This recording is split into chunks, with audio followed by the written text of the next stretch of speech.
Hi hello welcome to my channel. ಹೊಸ ಕತೆ ಪ್ರೋತ್ಸಾಹಿಸಿ.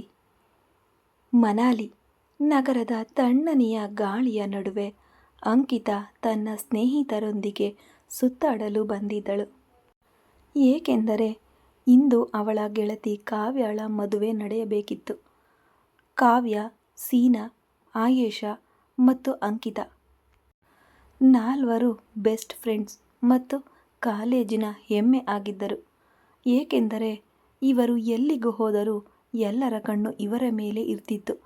ಈ ನಾಲ್ವರಲ್ಲಿ ಅಂತಹ ಅನೇಕ ವಿಷಯಗಳಿದ್ದವು. ಅವುಗಳನ್ನು ತಿಳಿಯಲು ಜನರು ಕಾತುರರಾಗಿದ್ದರು. ಕಾವ್ಯ ಒಬ್ಬ ಸುಂದರ ಹುಡುಗಿ. ಅವಳ ಮುಂದೆ ಬೇರೆ ಯಾರೂ ಸಾಟಿ ಇರಲಿಲ್ಲ.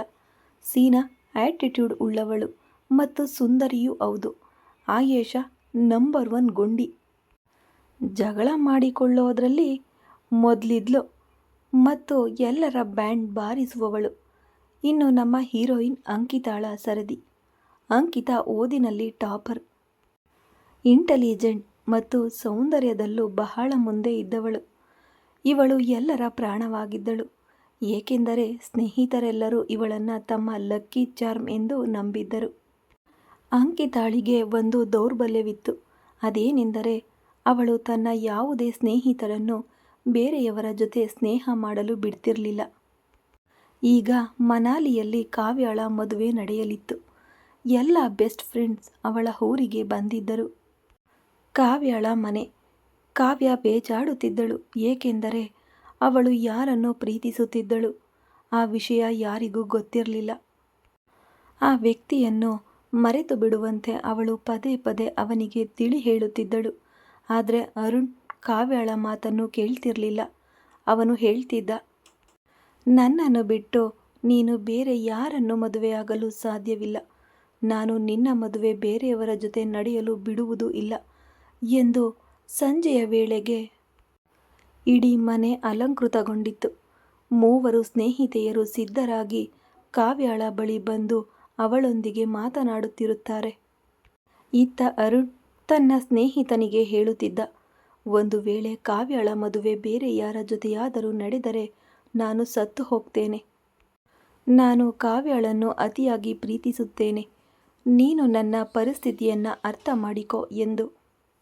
ಅವನ ಸ್ನೇಹಿತ ಕೇಳ್ತಾನೆ, ನಾನು ನಿನಗಾಗಿ ಏನು ಮಾಡಲಿ ಅಂತ. ಕಾವ್ಯಳನ್ನು ಕಿಡ್ನಾಪ್ ಮಾಡಿಬಿಡು. ಅವಳು ಮಂಟಪಕ್ಕೆ ಹೋಗುವ ಮುನ್ನ ಅವಳ ಮನೆಯಿಂದಲೇ ಎತ್ತಿಕೊಂಡು ಬಾ. ನೀನು ನನ್ನನ್ನು ಬದುಕಿರಬೇಕೆಂದು ಬಯಸುವುದಾದರೆ ಇದನ್ನು ಮಾಡಲೇಬೇಕು. ಆಗ ಆ ಸ್ನೇಹಿತ ಹೇಳ್ತಾನೆ, ಅರುಣ್ ನೀನು ನನ್ನ ಪ್ರಾಣ ಕಣೋ, ನನ್ನ ಸಹೋದರ, ನನ್ನ ಗೆಳೆಯ. ನಿನಗಾಗಿ ನಾನು ಆ ಹುಡುಗಿಯನ್ನು ಖಂಡಿತ ಕಿಡ್ನಾಪ್ ಮಾಡುತ್ತೇನೆ. ನನಗೆ ಅವಳ ವಿಳಾಸ ಕೊಡು. ಅರುಣ್ ಆ ಹುಡುಗನಿಗೆ ಕಾವ್ಯಳ ಮನೆಯ ವಿಳಾಸವನ್ನು ನೀಡ್ತಾನೆ ಮತ್ತು ಅವಳನ್ನು ಮಾತ್ರವೇ ಕಿಡ್ನಾಪ್ ಮಾಡುವಂತೆ ಹೇಳ್ತಾನೆ. ಸರಿ ಗೆಳೆಯ, ಹಾಗಾದರೆ ಅವಳ ಫೋಟೋ ಇಟ್ಟುಕೋ. ಇಲ್ಲ ಗೆಳೆಯ, ನಾನು ಅವಳನ್ನು ಗುರುತಿಸುತ್ತೇನೆ. ಆದರೆ ಹೇಗೋ? ಏಕೆ? ಅಲ್ಲಿ ಏನಾದರೂ ತುಂಬ ಜನ ವಧುಗಳಿರುತ್ತಾರಾ? ಒಂದು ವೇಳೆ ಇದ್ದರೆ ಅವಳನ್ನು ನನಗಾಗಿ ಎತ್ತಿಕೊಂಡು ಬರುತ್ತೇನೆ ಮತ್ತು ನಿನ್ನ ಜೊತೆಯಲ್ಲೇ ನಾನು ಕೂಡ ಅವಳೊಂದಿಗೆ ಸಪ್ತಪದಿ ತುಳಿಯುತ್ತೇನೆ ಎಂದು ತಮಾಷೆ ಮಾಡ್ತಾನೆ. ತಮಾಷೆ ಮಾಡಬೇಡ ಗೆಳೆಯ, ಮೊದಲು ಕಾವ್ಯಳನ್ನು ಕರೆದುಕೊಂಡು ಬಾ. ಹೋಗುತ್ತಿದ್ದೇನೆ ಕಣೋ. ಆ ಹುಡುಗ ಸರ್ದಾರನ ವೇಷದಲ್ಲಿ ಕಾವ್ಯಳ ಮನೆಗೆ ಬರ್ತಾನೆ ಮತ್ತು ಹುಡುಗಿಯ ರೂಮಿನೊಳಗೆ ಹೋಗ್ತಾನೆ. ಆಗ ಅವನ ಕಣ್ಣು ಅಂಕಿತಾಳ ಮೇಲೆ ಬೀಳುತ್ತದೆ. ಅಂಕಿತಾ ಕೆಂಪು ಬಣ್ಣದ ನೆಟ್ ಲೆಹಂಗಾ ಮತ್ತು ದುಪ್ಪಟಾದಲ್ಲಿ ಅತ್ಯಂತ ಸುಂದರವಾಗಿ ಕಾಣುತ್ತಿದ್ದಳು ಮತ್ತು ಅವಳು ಒಬ್ಬಳೇ ಕುಳಿತಿದ್ದಳು. ಆಗ ಆ ಹುಡುಗ ಸದ್ದಿಲ್ಲದೆ ಒಳಗೆ ಬಂದು ಅಂಕಿತಾಳಿಗೆ ಕ್ಲೋರೋಫಾರ್ಮ್ ಸವರಿರುವ ಕೈವಸ್ತ್ರವನ್ನು ಮೂಸಿಸಿ ಮೂರ್ಛೆ ಬರುವಂತೆ ಮಾಡಿ ಅವಳನ್ನು ಎತ್ತಿಕೊಂಡು ಹೋಗ್ತಾನೆ. ಅಂಕಿತಾ ಪ್ರಜ್ಞಾಹೀನಳಾಗಿದ್ದಳು ಮತ್ತು ಅವಳಿಗೆ ಏನೂ ತಿಳಿಯುತ್ತಿರಲಿಲ್ಲ. ಇತ್ತ ಅರುಣ್ ಪದೇ ಪದೇ ಫೋನ್ ಮಾಡುತ್ತಿದ್ದ. ಆ ಹುಡುಗ ವೀರ್ ಕರೆ ಸ್ವೀಕರಿಸುತ್ತಾನೆ. ಅರುಣ್ ಕೇಳ್ತಾನೆ, ವೀರ್ ಎಲ್ಲಿದ್ದೀಯಾ ಗೆಳೆಯ? ಯಾವಾಗ ಬರುತ್ತಿದ್ದೀಯಾ? ವೀರ್ ಹೇಳ್ತಾನೆ, ನಿನ್ನ ವಧುವನ್ನು ಜೊತೆಯಲ್ಲೇ ಕರೆದುಕೊಂಡು ಬರುತ್ತಿದ್ದೇನೆ. ಸ್ವಲ್ಪ ಸಮಯ ಬೇಕಲ್ಲವೇ? ಇಲ್ಲಿ ತುಂಬ ಜನರಿದ್ದಾರೆ. ನನಗೆ ವಿಚಿತ್ರವೆನ್ನಿಸುತ್ತಿದೆ. ಆದರೆ ನಿನಗಾಗಿ ಏನೋ ಬೇಕಾದರೂ ಮಾಡಬಲ್ಲೆ. ವೀರ್ ಅಂಕಿತಾಳನ್ನು ಒಂದು ಚಾದರದಿಂದ ಮುಚ್ಚಿ ಹೊರಗೆ ಕರೆತರುತ್ತಾನೆ ಮತ್ತು ಕಾರಿನಲ್ಲಿ ಕುಳ್ಳಿರಿಸಿಕೊಂಡು ಹೊರಡುತ್ತಾನೆ. ಇತ್ತ ಸೀನಾ ಮತ್ತು ಆಯೇಷಾ ಅಂಕಿತಾಳನ್ನು ಹುಡುಕಲು ಶುರು ಮಾಡ್ತಾರೆ. ಅವಳ ಮೊಬೈಲ್ಗೆ ಕರೆ ಮಾಡ್ತಾರೆ. ಆದರೆ ಯಾರು ಕರೆಯನ್ನು ಸ್ವೀಕರಿಸುವುದಿಲ್ಲ. ಸೀನಾ ಮತ್ತು ಕಾವ್ಯ ಅಂಕಿತಾ ಎಲ್ಲಿದ್ದಾಳೆ, ಅವಳು ಸಿಗುತ್ತಲೇ ಇಲ್ವಲ್ಲ, ಫೋನ್ ಕೂಡ ಎತ್ತುತ್ತಿಲ್ಲ. ಕಾವ್ಯ ಇಲ್ಲೇ ಎಲ್ಲೋ ಇರ್ತಾಳೆ, ಎಲ್ಲಿಗೋಗ್ತಾಳೆ ನೋಡು, ಬಹುಶಃ ಟೆರೆಸ್ ಮೇಲೆ ಒಬ್ಬಳೇ ಸುತ್ತಾಡ್ತಿರಬಹುದು ಮೇಡಮ್ನವರು. ಈಗ ವರನ ಮೆರವಣಿಗೆ ಕೂಡ ಬರುವ ಸಮಯವಾಯಿತು. ಅಂಕಿತಾ ಎಲ್ಲಿ ಹೋದಳು? ಆಯೇಷಾ ಬಂದು ಹೇಳ್ತಾಳೆ, ಅವಳು ಎಲ್ಲಿಯೂ ಸಿಗ್ತಿಲ್ಲ, ಯಾರಾದರೂ ಅವಳನ್ನು ಕಿಡ್ನಾಪ್ ಮಾಡಿರಬಹುದೇ? ಸೀನಾ ಆಯೇಷಳಿಗೆ ಹೇಳುತ್ತಾಳೆ, ಏನೇ ಹೀಗೆ ಅಸಂಬದ್ಧವಾಗಿ ಮಾತನಾಡುತ್ತಿದ್ದೀಯಾ? ಅಂಕಿತಾ ಏನಾದರೂ ಸಣ್ಣ ಮಗುವೆ, ಯಾರಾದರೂ ಅವಳನ್ನು ಕಿಡ್ನಾಪ್ ಮಾಡಲು? ಆದರೆ ಕಾವ್ಯ, ಸೀನಾ ಅವಳು ಎಲ್ಲಿಯೂ ಸಿಗ್ತಿಲ್ಲ. ಒಂದು ವೇಳೆ ಅವಳ ಮನೆಯವರಿಗೆ ಗೊತ್ತಾದರೆ ಅವರು ಏನು ಮಾಡ್ತಾರೋ ಏನೋ. ಎಷ್ಟೋ ಕಷ್ಟಪಟ್ಟು ಒಪ್ಪಿಸಿ ಅಂಕಿತಾಳನ್ನು ನಮ್ಮ ಜೊತೆ ಕಳುಹಿಸಿಕೊಟ್ಟಿದ್ದಾರೆ. ಈಗ ನಾವು ಏನು ಮಾಡುವುದು? ಆಗ ಕಾವ್ಯ ಹೇಳ್ತಾಳೆ, ನಾನು ಏನಾದರೂ ಯೋಚಿಸುತ್ತೇನೆ. ಇತ್ತ ಗಾಡಿಯಲ್ಲಿ ವೀರ್ ಕುಳಿತಿದ್ದನು ಮತ್ತು ಚಾದರದಲ್ಲಿ ಸುತ್ತಲ್ಪಟ್ಟ ಅಂಕಿತಾಳಿಗೆ ಪ್ರಜ್ಞೆ ಬರುತ್ತದೆ. ಅವಳು ಕಿರುಚಾಡಲು ಶುರು ಮಾಡ್ತಾಳೆ. ಅವಳು ತನ್ನನ್ನು ಹಗ್ಗಗಳಿಂದ ಬಂಧಿಸಿರುವುದನ್ನು ಮತ್ತು ಬಾಯಿಗೆ ಕೂಡ ಕೈವಸ್ತ್ರ ಕಟ್ಟಲ್ಪಟ್ಟಿರುವುದನ್ನು ಗಮನಿಸುತ್ತಾಳೆ. ಅವಳಿಗೆ ಏನು ಮಾತನಾಡಲು ಕೂಡ ಸಾಧ್ಯವಾಗ್ತಿಲ್ಲ. ಅಂಕಿತಾ ತನ್ನ ಕೈಕಾಲುಗಳನ್ನು ಆಡಿಸಲು ಶುರು ಮಾಡ್ತಾಳೆ. ಇದರಿಂದ ವೀರ್ಗೆ ಏಟು ಬೀಳುತ್ತದೆ. ಆಗ ಅವನು ಚಾದರವನ್ನು ಸರಿಸ್ತಾನೆ ಮತ್ತು ಅವಳ ಸರೋವರದಂತಿರುವ ಕಣ್ಣುಗಳಲ್ಲಿ ಕಳೆದು ಹೋಗ್ತಾನೆ. ಅಂಕಿತಾ ಏನನ್ನೋ ಹೇಳಲು ಪ್ರಯತ್ನಿಸುತ್ತಾಳೆ, ಆದರೆ ಅವಳಿಂದ ಮಾತನಾಡಲು ಆಗೋದಿಲ್ಲ. ವೀರ್ ಹೇಳ್ತಾನೆ, ನನ್ನ ಗೆಳೆಯನಿಗೆ ಮೋಸ ಮಾಡಲು ಹೊರಟಿದ್ದೀಯಾ? ಈಗ ನಾನು ಖುದ್ದಾಗಿ ನಿನ್ನ ಮದುವೆಯನ್ನು ಅವನ ಜೊತೆ ಮಾಡಿಸುತ್ತೇನೆ ಮತ್ತು ನಿನ್ನ ಕುಟುಂಬದವರು ಏನು ಮಾಡಲು ಸಾಧ್ಯವಿಲ್ಲ. ನನ್ನ ಗೆಳೆಯನಿಗೆ ಮೋಸ ಮಾಡಿದ್ದಕ್ಕೆ ನಿನಗೆ ಇದೇ ಶಿಕ್ಷೆ. ಅಂಕಿತಾ ಏನೋ ಹೇಳಲು ಬಯಸುತ್ತಾಳೆ, ಆದರೆ ವೀರ್ ಮಾತನಾಡುತ್ತಲೇ ಇರ್ತಾನೆ. ಏನನ್ನೂ ಗಮನಿಸುವುದಿಲ್ಲ. ಅಂಕಿತಾ ಕೋಪದಿಂದ ಅವನನ್ನು ನೋಡುತ್ತಾ ಮನಸ್ಸಿನಲ್ಲೇ ಅಂದುಕೊಳ್ತಾಳೆ, ಒಮ್ಮೆ ನನ್ನ ಬಾಯಿ ಮತ್ತು ಕೈಕಾಲುಗಳನ್ನು ಬಿಡುಗಡೆಯಾಗಲಿ, ಆಮೇಲೆ ನಿನಗೆ ನಿನ್ನ ಅಜ್ಜಿಯ ನೆನಪ ಮಾಡಿಸ್ತೇನೆ. ನನ್ನನ್ನು ಹೀಗೆ ಕಾರಣವಿಲ್ಲದೆ ಕಿಡ್ನಾಪ್ ಮಾಡಿ ಮದುವೆ ಮಾಡಿಸಲು ಹೊರಟಿದ್ದೀಯಾ? ನಿನ್ನ ಪ್ರಾಣವನ್ನೇ ತೆಗೆಯುತ್ತೇನೆ ನಾನು.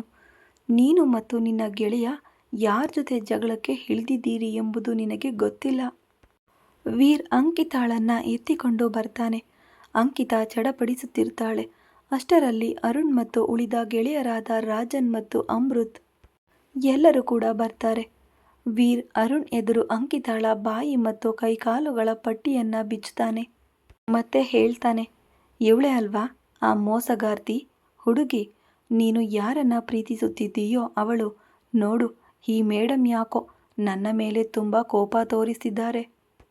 ವೀರ್ನನ್ನು ಹೊರತುಪಡಿಸಿ ಅರುಣ್, ರಾಜನ್ ಮತ್ತು ಅಮೃತ್ ಅಂಕಿತಾಳನ್ನು ನೋಡುತ್ತಾ ಹೇಳ್ತಾರೆ, ಇದು ಯಾರನ್ನ ಎತ್ತಿಕೊಂಡು ಬಂದೆ ನೀನು?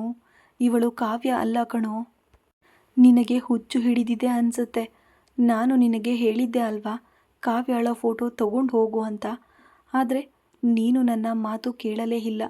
ಈಗ ನಾವು ಎಂತಹ ಸಂಕಷ್ಟಕ್ಕೆ ಸಿಲುಕಿಕೊಂಡಿದ್ದೇವೆ ನೋಡು. ಅದಕ್ಕೆ ವೀರ್ ಕೇಳ್ತಾನೆ, ಏನು, ಈ ಹುಡುಗಿ ಕಾವ್ಯ ಅಲ್ವಾ? ಹಾಗಾದರೆ ಇವಳು ಯಾರು? ಅಂಕಿತಾ ಕೋಪದಿಂದ ಎದ್ದು ವೀರ್ಗೆ 2 ಕಪಾಳ ಮೋಕ್ಷ ಮಾಡ್ತಾಳೆ ಮತ್ತು ಅವನ ಕಾಲರ್ ಹಿಡಿದು ಹೇಳ್ತಾಳೆ, ನನ್ನನ್ನು ಈ ರೀತಿ ಇಲ್ಲಿಗೆ ಕರೆತರಲು ನಿನಗೆ ಎಷ್ಟು ಧೈರ್ಯ? ಯಾರೋ ನೀನು? ನಾನು ಯಾರಿಗೂ ಯಾವುದೇ ಮೋಸ ಮಾಡಿಲ್ಲ. ಅಂಕಿತಾ ಕೋಪದಲ್ಲಿ ಆ ಮೂವರನ್ನು ಹೊಡೆಯಲು ಓಡುತ್ತಾಳೆ. ಆ ಮೂವರು ಅಲ್ಲಿಂದ ಓಡಿ ಹೋಗುತ್ತಾ ಹೇಳ್ತಾರೆ, ವೀರ್, ಈ ಸಂಕಷ್ಟವನ್ನು ಎದುರಿಸುವ ಶಕ್ತಿ ನಮ್ಮಲ್ಲಿಲ್ಲ. ನೀನೇ ಇವಳನ್ನು ತಂದಿದ್ದೀಯಾ, ಈಗ ನೀನೇ ಇವಳನ್ನು ತಲುಪಿಸು. ವೀರ್ ಹೇಳ್ತಾನೆ, ಓಡಿ ಹೋಗಿ ಗೆಳೆಯರೇ, ಈಗ ಈ ಸಂಕಷ್ಟ ನನ್ನ ಜೊತೆ ಏನು ಮಾಡುತ್ತದೋ ಏನೋ ಗೊತ್ತಿಲ್ಲ. ಹೇ ಬಜರಂಗಬಲಿ, ನನ್ನನ್ನು ಕಾಪಾಡು ಸ್ವಾಮಿ, ನಾನು ಎಂತಹ ಹುಚ್ಚಿ ಹುಡುಗಿಯ ಜೊತೆ ಜಗಳಕ್ಕೆ ಇಳಿದು ಬಿಟ್ಟೆ. ಅಂಕಿತಾ ವೀರ್ಗೆ ಹೇಳ್ತಾಳೆ, ನನ್ನನ್ನು ಸರಿಯಾಗಿ ಮನೆಗೆ ತಲುಪಿಸದಿದ್ದರೆ ನಿನಗೆ ಉಳಿಗಾಲವಿಲ್ಲ. ನಿನ್ನ ಪ್ರಾಣ ತೆಗೆಯುತ್ತೇನೆ. ನಿನ್ನ ಗೆಳೆಯನಿಗೆ ಏನು ಹೇಳಿದ್ದೆ? ಮದುವೆ ಮಾಡಿಸುತ್ತೇನೆ ಅಂತಾನಾ? ನಾನು ಅವನಿಗೆ ಮೋಸ ಮಾಡಿದ್ದೇನಾ? ಅವನನ್ನೇ ಕೇಳು. ನನಗೆ ಅವನು ಯಾರು ಅಂತ ಗೊತ್ತೇ ಇಲ್ಲ. ಇನ್ನು ಯಾವ ಕಾವ್ಯ ಬಗ್ಗೆ ಮಾತನಾಡುತ್ತಿದ್ದೀಯೋ? ಅವಳು ನನ್ನ ಬೆಸ್ಟ್ ಫ್ರೆಂಡ್. ಅವಳು ಯಾರನ್ನ ಪ್ರೀತಿಸುತ್ತಿಲ್ಲ. ನಿಮ್ಮಂಥವರನ್ನು ಕೇವಲ ನಿಮ್ಮ ಬಗ್ಗೆ ಮಾತ್ರ ಯೋಚಿಸುತ್ತಿದ್ದೀರಿ. ನೀವು ಯಾವ ಹುಡುಗಿಯನ್ನು ಕಿಡ್ನಾಪ್ ಮಾಡಲು ಬಂದಿದ್ದೀರೋ ಅವಳ ಮದುವೆ ಇಂದು ನಡೆಯುತ್ತಿದೆ ಎಂಬುದು ಕೂಡ ನಿಮಗನ್ನಿಸಲಿಲ್ಲವೇ? ಒಳ್ಳೆಯದಾಯಿತು, ನಾನೇ ಕಿಡ್ನಾಪ್ ಆದೆ. ಪಾಪ ಅಂಕಲ್ ಗೌರವ ಉಳಿಯಿತು. ಆದರೆ ನಿನ್ನನ್ನು ಮಾತ್ರ ನಾನು ಬಿಡುವುದಿಲ್ಲ. ನೀನು ಯಾರ ಜೊತೆ ಪಂದ್ಯ ತಗೊಂಡಿದ್ದೀಯಾ ಅಂತ ನಿನಗೆ ಗೊತ್ತಿಲ್ಲ. ಈಗ ನಾನು ಪೊಲೀಸ್ ಸ್ಟೇಷನ್ಗೆ ಹೋಗಿ ನಿಮ್ಮ ಮೇಲೆ ಕಿಡ್ನಾಪ್ ಕೇಸ್ ಹಾಕಿ 3 ವರ್ಷ ಜೈಲಿಗೆ ಕಳುಹಿಸುತ್ತೇನೆ, ತಿಳಿಯಿತೇ ಎಂದಳು. ವೀರ್ ಅಂಕಿತಾಳ ಸತತ ಬಡಬಡಿಕೆಯನ್ನು ಕೇಳಿ ಸಾಕಾಗಿ ಹೋಗಿರ್ತಾನೆ. ಅವಳನ್ನು ಸುಮ್ಮನಿರಿಸಲು ಅವಳ ಹತ್ತಿರ ಬರುತ್ತಾ ಹೇಳ್ತಾನೆ, ಏನು ಹೇಳಿದೆ? ಪೊಲೀಸ್ ಸ್ಟೇಷನ್ಗೆ ಹೋಗ್ತೀಯಾ? ನನ್ನನ್ನು ಅರೆಸ್ಟ್ ಮಾಡಿಸ್ತೀಯಾ? 3 ವರ್ಷ ಜೈಲಿಗೆ ಕಳುಹಿಸುತ್ತೀಯಾ? ಮತ್ತು ನಾನು ನಿನ್ನನ್ನು ಸುಮ್ಮನೆ ಬಿಟ್ಟು ಬಿಡ್ತೇನಾ? ಈಗ ಶಿಕ್ಷೆ ಆಗಲೇಬೇಕು ಎಂದ ಮೇಲೆ ಅದರ ಲಾಭ ಏಕೆ ಪಡೆಯಬಾರದು? ಈಗ ನಾವು ಇಬ್ಬರೇ ಇಲ್ಲಿದ್ದೇವೆ, ಯಾರೂ ಕೂಡ ಇಲ್ಲ. ಅಂಕಿತಾ ಹೇಳ್ತಾಳೆ, ನಿನಗೇನಾದರೂ ಹುಚ್ಚ? ಯಾವುದಾದರೂ ಮೆಂಟಲ್ ಹಾಸ್ಪಿಟಲ್ನಿಂದ ಓಡಿ ಬಂದಿದ್ದೀಯಾ? ಯಾಕೆ ಹೀಗೆ ಅಸಂಬದ್ಧವಾಗಿ ಮಾತನಾಡುತ್ತಿದ್ದೀಯಾ? ನನ್ನನ್ನು ಮನೆಗೆ ತಲುಪಿಸು. ಈ ಹೊತ್ತಿಗೆ ಅವರಿಬ್ಬರ ಮದುವೆ ನಡೆಯುತ್ತಿರುತ್ತದೆ. ನಾನು ಸಿಗದಿದ್ದರೆ ನನ್ನ ಪೋಷಕರು ಅವರನ್ನು ಬಿಡುವುದಿಲ್ಲ. ನನ್ನನ್ನು ಹೋಗಲು ಬಿಡು. ಓಹೋ, ಬುದ್ಧಿ ಬಂತೆ ಈಗ? ಇದನ್ನೇ ನಾನು ನಿನಗೆ ತಿಳಿ ಹೇಳುತ್ತಿದ್ದೇನೆ. ಒಂದು ಮಾತು ಹೇಳಲಾ? ನೀವು ಹುಡುಗಿಯರು ನಿಮ್ಮನ್ನು ಓವರ್ ಸ್ಮಾರ್ಟ್ ಅಂದುಕೊಳ್ಳುತ್ತಿದ್ದೀರಿ. ಆದರೆ ಹಾಗಿಲ್ಲ. ಅದಕ್ಕೆ ಸುಮ್ಮನಿರು ಮತ್ತು ನಾನು ಏನು ಮಾಡಬೇಕೆಂದು ಯೋಚಿಸಲು ಬಿಡು. ಈಗಲೂ ನೀನು ಯೋಚಿಸಬೇಕೇ? ಇದನ್ನು ನನ್ನನ್ನು ಕಿಡ್ನಾಪ್ ಮಾಡುವಾಗ ಯೋಚಿಸಬೇಕಿತ್ತು.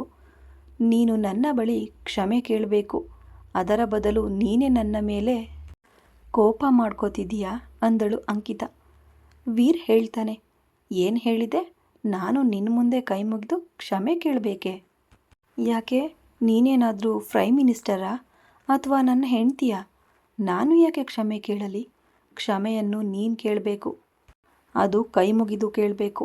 ನಾನು ನಿನ್ನನ್ನು ಸರಿಯಾಗಿ ಮನೆಗೆ ತಲುಪಿಸಲಿ ಎಂದು. ನಾನು ಅಂಕಿತಾ ಸಿಂಗ್ ರಾಂಧವ. ಇಂದು ಯಾರಿಗೂ ತಲೆ ಬಾಗಿಲ್ಲ. ಕ್ಷಮೆ ಕೂಡ ಕೇಳುವುದು ದೂರದ ಮಾತು. ನಿಮ್ಮಂಥವರ ಜೊತೆ ಮಾತನಾಡಲು ಕೂಡ ನಾನು ಇಷ್ಟಪಡುವುದಿಲ್ಲ. ಈಗ ನನ್ನ ಮುಖ ನೋಡಬೇಡ. ಸುಮ್ಮನೆ ನನ್ನನ್ನು ಕರೆದುಕೊಂಡು ಹೋಗು, ತಿಳಿಯಿತೇ? ವೀರ್ ಹೇಳ್ತಾನೆ, ನಿನಗೆ ತುಂಬ ಅಹಂಕಾರವಿದೆ ಕಣೆ. ಮತ್ತೆ ನನ್ನ ಜೊತೆ ಈ ರೀತಿ ಯಾರೂ ಮಾತನಾಡುವುದಿಲ್ಲ. ಬಹಳ ಅಸಭ್ಯ ಹುಡುಗಿ ನೀನು. ಅಂಕಿತಾ ಕೋಪದಿಂದ ಅವನನ್ನು ನೋಡುತ್ತಾ ಹೇಳ್ತಾಳೆ, ಅಸಭ್ಯವಾಗಿ ವರ್ತಿಸಿದ್ದು ನಾನಲ್ಲ, ನೀನು. ನನಗೆ ಕಲಿಸುವ ಮೊದಲು ಜನಗಳ ಜೊತೆ ಹೇಗೆ ಮಾತನಾಡಬೇಕೆಂದು ನೀನು ಕಲಿ. ಅಚ್ಚಾ, ನಿನ್ನಿಂದ ಕಲಿಯಬೇಕೆ ನಾನು? ಯಾಕೆ, ನೀನು ನನ್ನ ಕಾಲೇಜ್ ಟೀಚರಾ ಅಥವಾ ಪ್ರಿನ್ಸಿಪಾಲ್ ಅಂದುಕೊಂಡಿದ್ದೀಯಾ? ನಾನು ಯಾಕೆ ನಿನ್ನ ಮಾತು ಕೇಳಲಿ? ಈಗ ನಿನಗೆ ಹೇಗೆ ಹೋಗಬೇಕೋ ಹಾಗೆ ಹೋಗು. ನಾನು ನಿನ್ನನ್ನು ಕರ್ಕೊಂಡು ಹೋಗೋದಿಲ್ಲ. ನಿನ್ನಂತಹ ಸಂಕಷ್ಟವನ್ನು ನಾನು ಇನ್ನು ಮುಂದೆ ಅನುಭವಿಸಲು ಸಾಧ್ಯವಿಲ್ಲ. ಶ್ರೀಮಂತ ತಂದೆಯ ಆಳಾದ ಮಗಳು ಯಾರಿಗೂ ತಲೆ ಬಾಗುವುದಿಲ್ಲವಂತೆ. ಈಗ ನಿನ್ನ ಬುದ್ಧಿ ಸರಿಯಾದ ಜಾಗಕ್ಕೆ ತರುತ್ತೇನೆ. ನನ್ನ ಹೆಸರು ಕೂಡ ವೀರ್ ಸಿಂಘಾನಿಯಾ.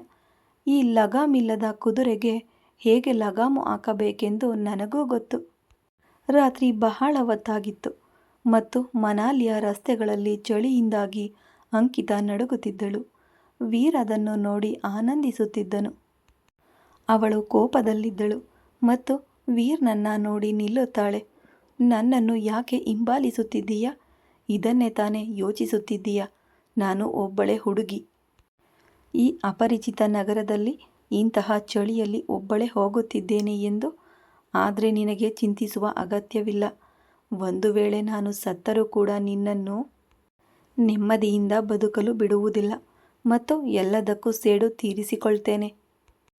ವೀರ್ ಬರ್ತಾನೆ ಮತ್ತು ಹೇಳ್ತಾನೆ, ನಿನ್ನ ಬಡಬಡಿಕೆ ಮುಗಿದಿದ್ದರೆ ಗಾಡಿಯಲ್ಲಿ ಬಂದು ಕುಳಿತುಕೋ, ಇಲ್ಲದಿದ್ದರೆ ಈ ಚಳಿಯಲ್ಲಿ ನಡುಗಿ ಸತ್ತು ಹೋಗ್ತೀಯ. ನನಗೆ ನಿನ್ನ ಜೊತೆ ಎಲ್ಲಿಗೂ ಬರಲು ಇಷ್ಟವಿಲ್ಲ. ನಾನು ಒಬ್ಬಳೇ ಹೋಗಬಲ್ಲೆ. ತುಂಬ ಹಠಮಾರಿ ಹುಡುಗಿ ಕಣೆ ನೀನು. ನಾನು ಇಷ್ಟು ಮರ್ಯಾದೆಯಿಂದ ನಡೆದುಕೊಳ್ಳುತ್ತಿದ್ದರೂ ನೀನು ಉಲ್ಟಾ ನನಗೆ ಬೈಯುತ್ತಿದ್ದೀಯಾ? ನನಗಾಗಿ ಅಲ್ಲದಿದ್ದರೂ ನಿನ್ನ ಗೆಳತಿಗಾಗಿ ನನ್ನ ಜೊತೆ ಮನೆಗೆ ನಡೆ.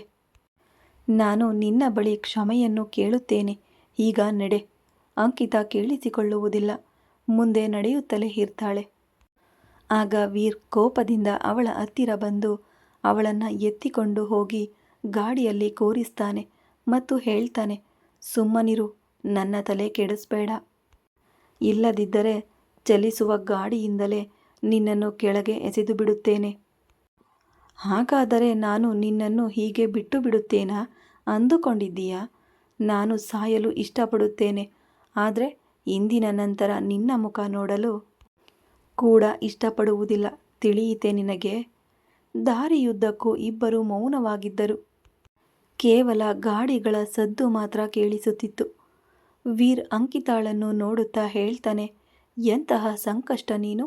ಇಷ್ಟು ಸುಂದರವಾದ ಮುಖದ ಹಿಂದೆ ಇಷ್ಟೊಂದು ಅಪಾಯಕಾರಿ ಆಗಿದ್ದೀಯಲ್ಲ. ಜನರು ನಿನ್ನನ್ನು ಹೇಗೆ ಸಹಿಸಿಕೊಳ್ತಾರೋ ಏನೋ. ಈಗ ಬಜರಂಗ ಬಲಿಯ ಕೃಪೆಯಿಂದ ನಿನ್ನ ಭೇಟಿ ಮತ್ತೊಮ್ಮೆ ಆಗದಿರಲಿ. ನಿನ್ನನ್ನು ಇನ್ನು ಮುಂದೆ ಸಹಿಸಿಕೊಳ್ಳುವ ಅಷ್ಟು ಧೈರ್ಯ ನನಗಿಲ್ಲ. ಗಾಡಿಯನ್ನು ಸ್ವಲ್ಪ ದೂರ ಹಿಂದೆಯೇ ನಿಲ್ಲಿಸಿ ವೀರ್ ಅಂಕಿತಾಳಿಗೆ ಇಳಿಯಲು ಹೇಳ್ತಾನೆ. ಅಂಕಿತ ವೀರ್ನನ್ನು ನೋಡದೆಯೇ ಇಳಿಯುತ್ತಾಳೆ.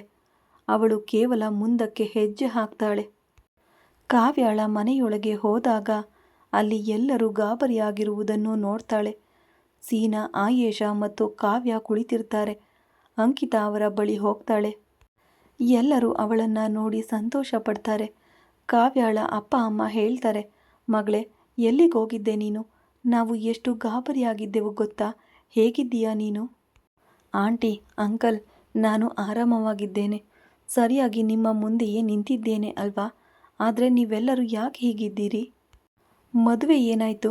ನಡೆಯಲಿಲ್ಲವೇ? ಆಗ ಸೀನಾ ಹೇಳ್ತಾಳೆ, ಕಾವ್ಯಾಳನ್ನು ಮದುವೆಯಾಗಬೇಕಿದ್ದವನು ತನ್ನ ಗರ್ಲ್ಫ್ರೆಂಡ್ ಜೊತೆ ಓಡಿ ಹೋದ. ವರನ ಮೆರವಣಿಗೆ ಬರಲೇ ಇಲ್ಲ. ನಾವು ನಾಳೆ ಮುಂಜಾನೆಯೇ ಮುಂಬೈಗೆ ಹೊರಡುತ್ತಿದ್ದೇವೆ. ಈಗ ಕಾವ್ಯಾಳ ಮದುವೆಯ ಟೆನ್ಷನ್ ಮುಗಿಯಿತು. ಇನ್ನು ಕಾಲೇಜು ಮುಗಿದ ಮೇಲೆಯೇ ಅವಳು ಮದುವೆಯಾಗುವುದು.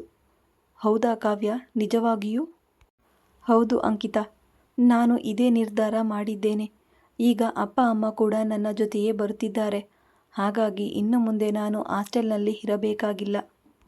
ಇದು ಬಹಳ ಒಳ್ಳೆಯ ವಿಷಯ.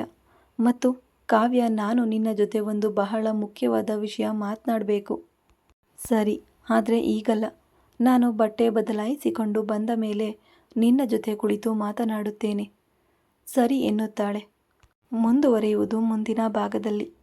ಹಿಂದಿನ ಕತೆಗೆ ನೀವು ಹೇಗೆ ಸಪೋರ್ಟ್ ಮಾಡಿದ್ರೋ ಈ ಕತೆಗೂ ಕೂಡ ಹಾಗೆ ಸಪೋರ್ಟ್ ಮಾಡಿ. ಕತೆ ಇಷ್ಟ ಆದರೆ ಕಮೆಂಟ್ ಮೂಲಕ ನನಗೆ ತಿಳಿಸಿ.